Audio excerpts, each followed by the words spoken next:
Amiibo collecting is getting to be a lot more difficult. If you've been following the channel for a while, it should be no secret that I'm a huge fan of Amiibo. I've collected all the Amiibo that I'm interested in except for one, and have definitely spent a lot of money over the years. And if you also collect Amiibo, you've probably noticed something a bit alarming about the upcoming Street Fighter and Zelda releases, which is precisely what I want to talk about today. So if you're new to the channel and are a fan of all things Nintendo, it really helps out if you're able to leave a like and subscribe. It's the best way to let me know that this is the kind of video you want to see more of, and I've got plenty of Switch 2 videos coming up. Alright, now on to the news. So with the reveal of the Nintendo Switch 2, we also got confirmation of 8 brand new Amiibo figures, 7 of them releasing the same day as the new console. In the midst of the pricing confusion, it was pretty much revealed that the new wave of Zelda Amiibo would be priced at $19.99 each, and the new Street Fighter 6 line of Amiibo would be priced at $29.99. The justification here being that these are a little bit larger than typical Amiibo figures. And I think it goes without saying at this point, but I'm based in the United States, so those are the prices I'll be discussing. If you don't know, Amiibo are manufactured in China. Current events happened, and eventually most retailers quietly updated their listings to now show that the upcoming Amiibo figures received a $10 price hike. That's now $30 for one of the new Zelda Amiibo and $40 for one of the new Street Fighter Amiibo. Now if you're like me, your first reaction was, damn, what the f***?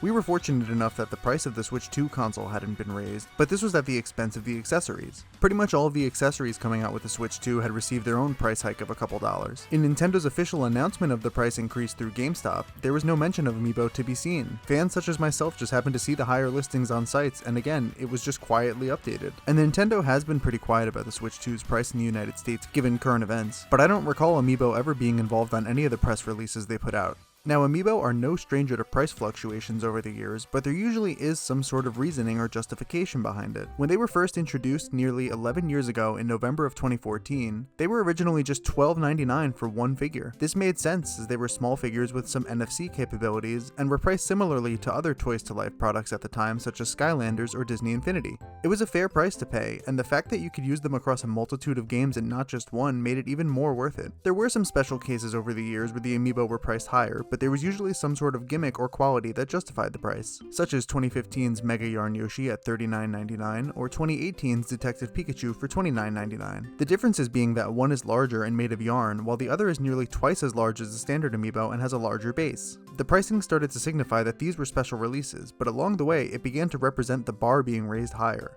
With the launch of The Legend of Zelda Breath of the Wild in March of 2017, we really started to see our first wave of Amiibo being entirely priced at $15.99 and above. At the time, these were some of the most high quality and nicest looking Amiibo that had been released, and for just $5 more at $19.99 you could pick up a larger Guardian Amiibo complete with posable arms. Around the time of Super Smash Bros. Ultimate's release in December 2018, the MSRP for new Amiibo figures had been solidified as $15.99, and while it was a little jarring to see, the figures had drastically increased in quality and detail. I honestly didn't mind shelling out the extra few bucks per figure if it meant that they were nicer to look at, but those are pretty much all the changes that we've seen to Amiibo over the years. Nothing major in terms of size or packaging, just inflation, popularity, and Nintendo knowing that we're still gonna buy them. So if history tells us anything, Amiibo price, for the most part, is directly connected to their size. The bigger the Amiibo, the bigger the price tag. So what changed? What now? The answer? Nothing. But also everything.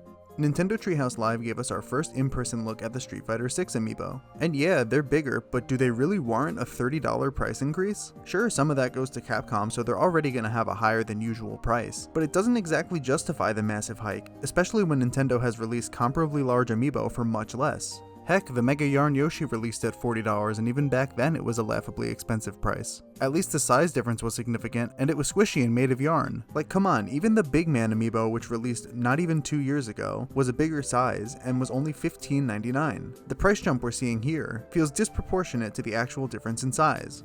It made sense for larger Amiibo to cost more in the past. They needed more materials, and they take more time to produce. But now we're seeing Amiibo cost almost triple the price they did 1 year ago. Even before the additional price hike we just saw, $30 was asking a lot for a single figure. I guess the closest discrepancy we've seen in recent Amiibo history was the release of Zelda and Ganondorf for Tears of the Kingdom in November of 2023. Zelda was $15.99, but Ganondorf was $19.99. But it made sense. Ganondorf was a much larger figure. It's weird, we've started to lose the sort of consistency among Amiibo prices. And just looking at the Street Fighter 6 amiibo, they're not that much bigger than the Ryu and Ken that they're posed next to. I'm sure once these figures are in my hands, they're gonna look like some of the most high quality figures Nintendo's put out, but I just can't wrap my head around $40 for one figure. Inflation is definitely also a factor, and I guess it's just a progression over the years that we've seen amiibo sort of move from video game toys or accessories to become more of a premium collectible. And as a collector, I'm at a crossroads. If it continues like this, it'll seriously price me out of the hobby. I know I'm not alone in this, and I can't excuse the high prices, I just can't. It's not feasible to be spending $30 to $40 on a single figure that serves, let's face it, virtually zero purpose. Honestly, I'm gonna deal with it for now, but it really just has me worried about the future of amiibo collecting. I know it's not totally Nintendo's fault. They're just raising the prices of accessories and amiibo right now to eat the costs, and they won't have to raise the price of the system. I'm not defending these egregious prices either, but at the end of the day they are a business and their goal is to make money. Amiibo are and have always been sort of a waiting game. You take the risk and buy them at launch, or you wait until the price drops low enough. They'll either be hard to find like Pyra and Mithra, or they'll be everywhere like Animal Crossing. They started as an affordable extra incentive for additional content in your games while serving as a cool display piece, and now they've basically become a luxury. It would be great for everyone if this didn't become a test of loyalty, and hopefully we can return to amiibo being somewhat of an affordable hobby sometime soon. But let me know in the comments, how much is too much for an amiibo? Are you going to be picking up any of these new releases? Unfortunately, I probably will. And if this trend continues, are we going to be seeing more price increases in the future? And with all that, I'll see you guys next time.